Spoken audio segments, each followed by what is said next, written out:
안녕하세요. 이천청서울 기숙학원 수학강사 곽기호 선생입니다. 여러분들 장시간 시험 보시느라고 수고 많으셨습니다. 이번 6월 모의평가 시험을 중간 단계의 시험이라고 생각하시고 수능 대비할 때 많은 참고가 될 수 있는 시험이고요. 혹시 시험을 잘 못 본 학생들이 있다면은 9월도 있고 수능도 있기 때문에 이거 문제를 가지고 이제 앞으로 대비하는 시험으로 이용하셨으면 좋겠습니다. 자, 이번 6월 모의평가의 총평과 문항별 분석을 한번 해보도록 하겠습니다. 이번 2025학년도 6월 모의평가의 주요 특징과 출제 경향을 잠깐 살펴보면 여러분들이 낯설게 느낄 수 있겠어요. 근데 막상 이제 펜을 가지고 여러분들이 풀어보신다면은 해결할 수 있는 문제들이 의외로 또 있었다. 그래서 아주 어려운 문제라고 볼 수는 없다. 그러나 이제 여러분들이 조금 공부를 많이 못하거나 이런 학생들은 낯설게 느껴질 수도 있을 거라고 생각이 됩니다. 근데 복잡한 계산 이런 문제들은 이제 많이 출제가 되지 않은 걸로 보이고요. 특히 이번에는 문항 배치에 좀 변화가 있었습니다. 보통 우리가 13번, 15번, 21번은 우리가 이제 보통 수학일에 좀 배치가 됐었는데 이번에는 수투로 출제가 됐고요. 그 다음에 12번, 14번 이런 문제들은 보통 수투에서 출제됐던 것들이 이번에는 수1에서 출제가 된 걸로 보입니다. 그 다음에 공통문항에서 이제 수학 1이 수학 2에 비해서는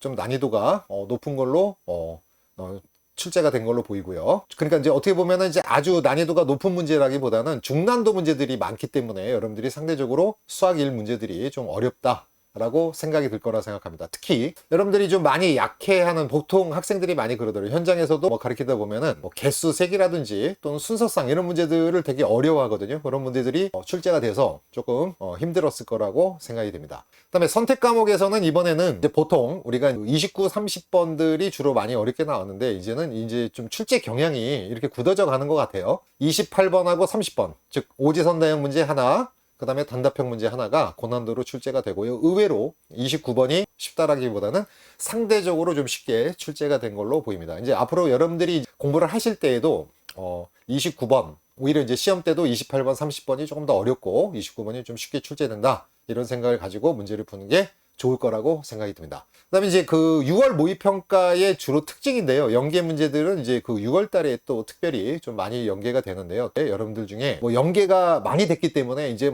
수능 특강하고 수능 완성만 공부하자 이렇게 되면은 좀 곤란할 거라고 생각하고요. 골고루 이제 어떻게 보면 수능 특강과 수능 완성이 여러분들이 수능 공부하는데 하나의 도구로서 활용하시면 좋을 거라고는 생각이 듭니다. 그러나 연계 때문에 그 두 개의 책만 공부한다거나 이런 일은 없어야 되겠습니다. 이번 이제 시험은 2024학년도 9월 모의평가나 수능보다는 다소 좀 쉽게 출제된 편이고요. 원래 6월 모의평가가 9월이나 수능보다는 좀 원래 좀 쉽게 출제가 되고 있는 상황이었습니다. 자, 이제 공통과목의 분석을 한번 보도록 하겠습니다. 2025학년도 6월 모의평가 수학 1부분인데요. 보시면 알다시피 작년하고 항상 동일하게 골고루 출제가 됐습니다. 단원별로 골고루. 그래서 지수함수, 로그함수에서 4문항, 삼각함수에서 3문항, 수열에서 4문항. 이 이제 문항 수는 거의 이제 고정화되고 있는 것 같습니다.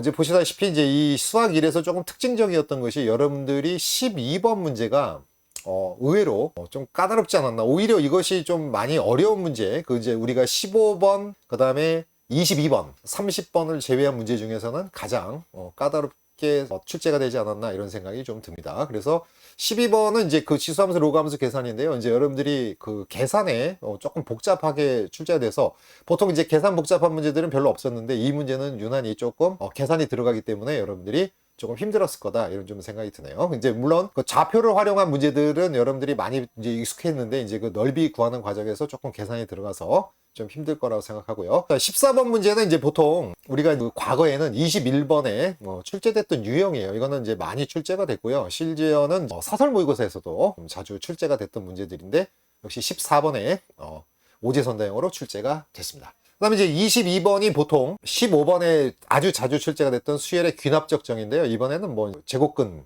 근호를 좀 써서 좀 특이하게 이제 변형된 문제가 나오긴 했지만 그러나 큰 틀은 같은 유형의 문제고요.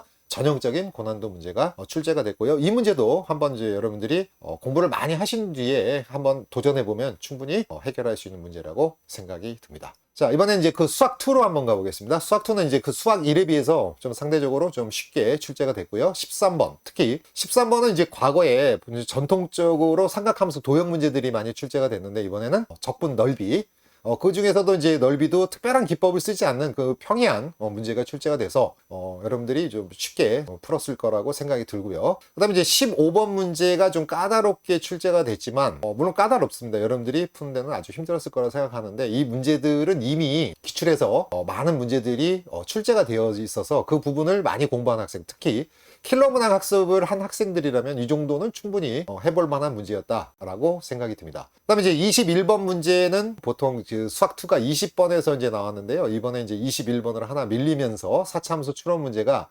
20번보다는 조금 어렵게 출제가 됐습니다만 4차 함수 개형이라는 게 여러분들 잘 아시다시피 여러 가지 형태 중에서도 이제 근이 3개가 있다라고 하면은 여러분들이 잘 아시는 이 W자 모양으로 먼저 접근을 해야 되기 때문에 거기에서 세부적으로 모순된 것들을 제외하고 이제 이 문제의 조건에 맞는 그 문제들을 풀어냈다면 충분히 이것도 해결할 수 있는 문제고요. 역시 차함수 이용해서 식을 세워서 주어진 조건을 대입해서 식을 완성하는 문제가 되겠습니다. 자, 역시 수학2도 마찬가지로 단원별로 항상 고르게 출제가 되고요. 항상 이런 형태를 보이고 있고요. 특히 함수극한과 연속성에서는 2문제, 이 과거 수능에서도 동일한 문항수였습니다.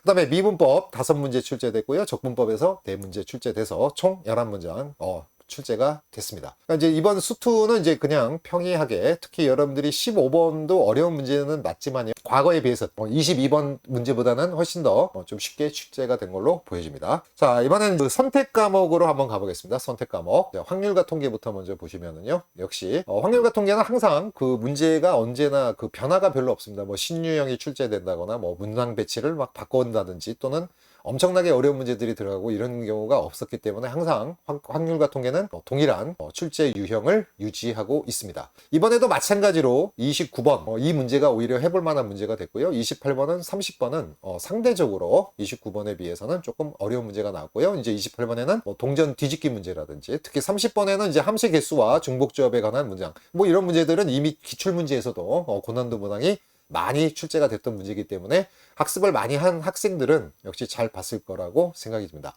자, 문항수는 이번에는 통계가 시험 범위에 들어가지 않았기 때문에 통계를 빼고 4문제 골고루 정확하게 똑같은 숫자의 문제가 출제가 됐습니다.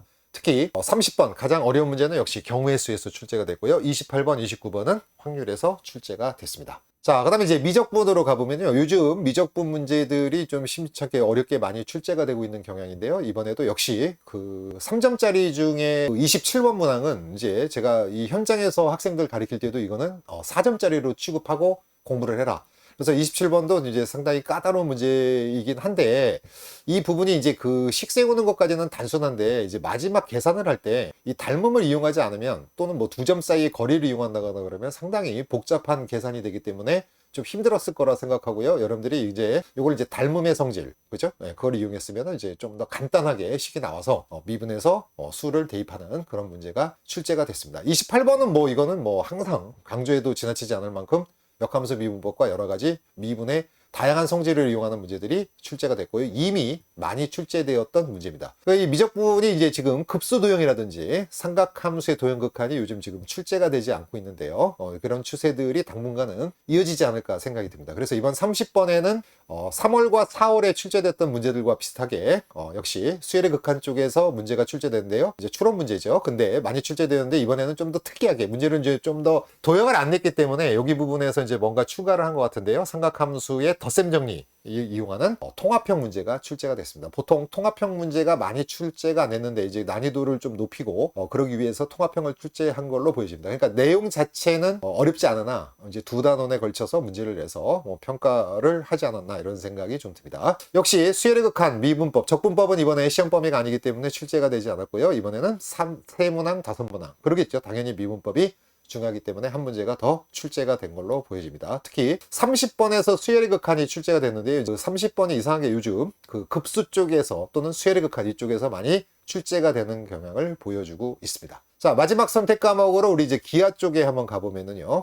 기하도 역시 마찬가지로 나머지 문제는 항상 풀 수 있는 문제들이 출제가 됐고 28, 29, 30번 특히 여기 이제 29번 이제 각 단원별로 하나씩 출제가 될 거예요. 아마 이제 9월 모의평가부터는 2차 곡선 하나 벡터 하나, 공간도형 하나 이렇게 골고루 출제가 될 텐데요. 이번에는 이제 단원이 2개다 보니까 이렇게 출제를 했네요. 28번에는 벡터를 내고, 그 다음에 29번은 2차 곡선을 내고, 이제 30번 자리가 원래는 공간도형 자리인데, 여기에는 이제 6월 모의평가이기 때문에 벡터랑 2차 곡선을 합쳐서 문제를 고난도로 출제가 된 걸로 보입니다. 28번은 이제 뭐 지금까지 기하를 공부한 학생들은 이제 많이 접했던 문제인데요. 항상 힘들어하는 문제죠. 그죠? 그래서 역시 전형적인 고난도 문항이 출제가 됐고, 29번 2차 곡선은 항상 하는 얘기인데, 제가 현장에서도 학생들한테 얘기하는데 2차 곡선은 한번 붙어볼 만한 문제가 되지 않을까. 그런데다가 또 29번으로 배치가 됐기 때문에 이 문제는 여러분들이 좀 수월하게 풀 수 있지 않았을까. 물론 이 28, 30번에 비해서 말씀드린 겁니다. 자, 그다음에 30번은 이제 조금 약간 신유형 개념이죠. 이제 아무래도 이제 두 단원이 이제 합쳐져서, 역시 지금 계속 공통적인 특징이에요. 그죠? 두 단원이 합쳐져서 고난도 문항을 형성하는 이런 통합형 문제가 갑자기 또 출제가 되기 시작했습니다. 자, 2차 곡선은 4문제, 벡터 4문제에서 이게 골고루 출제가 됐고요. 미적분 같은 경우에는 이제 수열의 극한이 아무래도 상대적으로 미분법보다 좀 떨어지기 때문에 거기만 5문제 냈고 골고루 출제가 된 걸로 보여집니다. 자, 이제 여러분들이 이제 그 시험 보시느라고 수고 많으셨고요. 6월 모의평가는 전범위 시험 범위도 아니고요. 그 다음에 앞으로도 지금 공부할 시간이 많이 남았기 때문에 여러분들이 이제 9월 모의평가도 있고 수능 때까지도 있는데, 아직은 이 점수를 가지고 뭐 어떻다 저렇다 얘기할 수 없고요. 이제 이거를 지표로 삼아서 이런 형태로 지금 추세가, 문제가 흘러가고 있구나, 이런 생각을 하시고요. 특히 연계 교재도 좀 공부를 해야 되겠다, 이런 거를 깨달으시고 앞으로 공부 방향을 설정하면 될 거라고 생각합니다. 여러분들 끝까지 최선을 다해서 여러분들이 목표하는데 꼭 달성하시기 바라고요. 이상 2000청서울 기숙학원 수학강사 곽기호 선생이었습니다.